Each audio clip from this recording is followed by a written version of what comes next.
Et bonjour, bienvenue sur la chaîne. Aujourd'hui, on continue la programmation d'un contrôleur de vol sur iNav avec un gros morceau, le GPS, qui permettra d'accéder à de nombreuses fonctions dans iNav.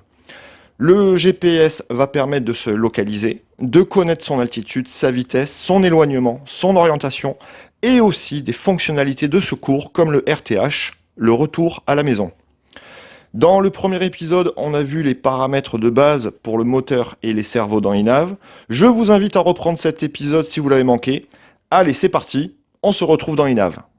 Premièrement, pour ajouter un composant comme un GPS, on va se rendre dans l'onglet Port.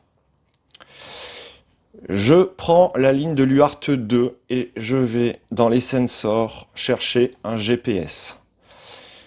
Et je sauve. Alors, pourquoi l'UART 2? Quand je vais sur le site du fabricant de mon contrôleur de vol, donc on est sur du Matek, le modèle c'est une H743 Willite. Ici, le compas sur l'image se montre sur le RX et le TX2. Donc, pour suivre la logique du fabricant, je prends le même UART. Ensuite, nous allons passer dans l'onglet Configuration. Et ici, on vient cocher GPS for Navigation and Telemetry. Et on sauve. Donc, nous voici sur l'onglet Advanced Tuning. Tout en bas, nous avons les réglages du RTH.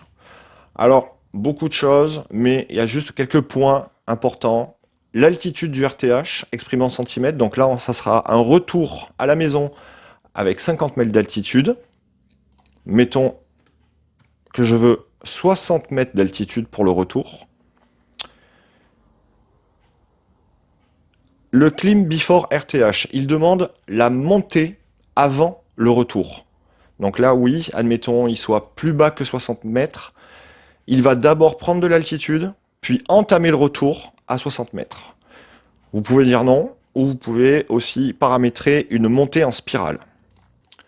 Ce paramètre-là, Land After RTH, il demande s'il atterrit après le retour à la maison.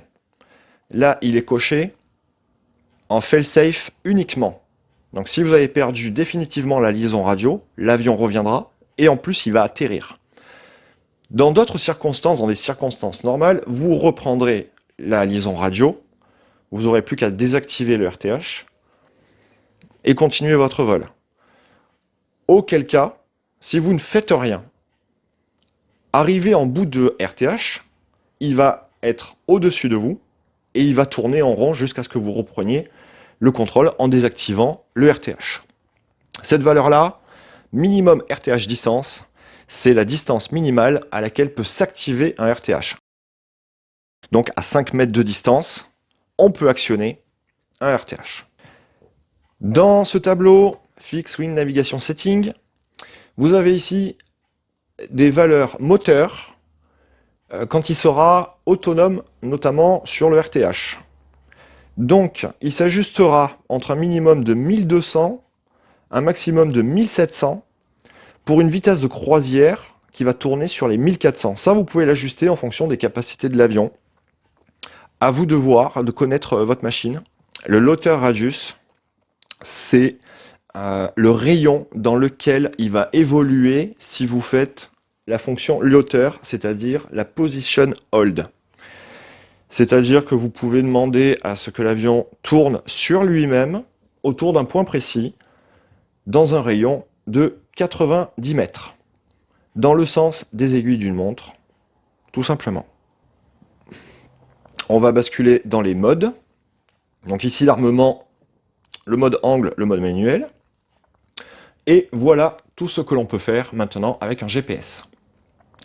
Le Nav Course Hold. Ça veut dire qu'il va maintenir un cap. On va le mettre sur le canal 7. Le Loiter, anciennement appelé Position Hold, donc là il va maintenir une position en tournant en rond. Ce sont les paramètres dans Advanced Tuning où on avait mis 90 mètres. On va le placer sur le canal 8. Le RTH, donc le retour à la maison, qui va s'actionner automatiquement si vous avez perdu la liaison radio ou si on actionne, ici dans ce cas, le canal 9.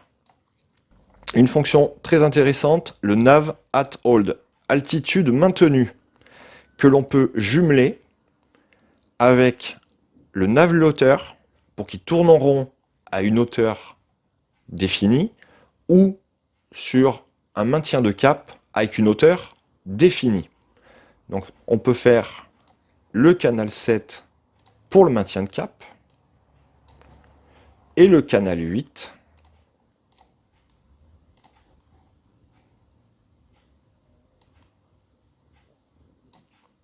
pour le maintien de position. Et on sauve. Nous voici maintenant dans l'onglet OSD où on va intégrer maintenant les données GPS dans l'image. Donc tout en bas, nous avons ici la rubrique GPS.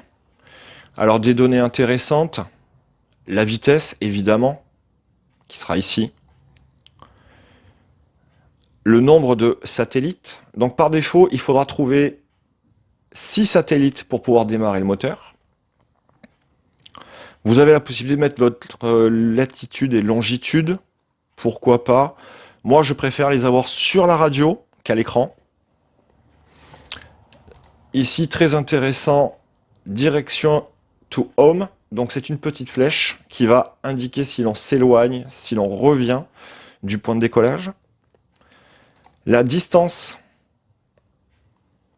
alors c'est-à-dire son éloignement par rapport au point de décollage. Le trip distance, c'est la distance totale parcourue. Voilà, fin de la vidéo. Les paramètres GPS sont maintenant dans le contrôleur de vol. On vous donne rendez-vous pour d'autres épisodes prochainement.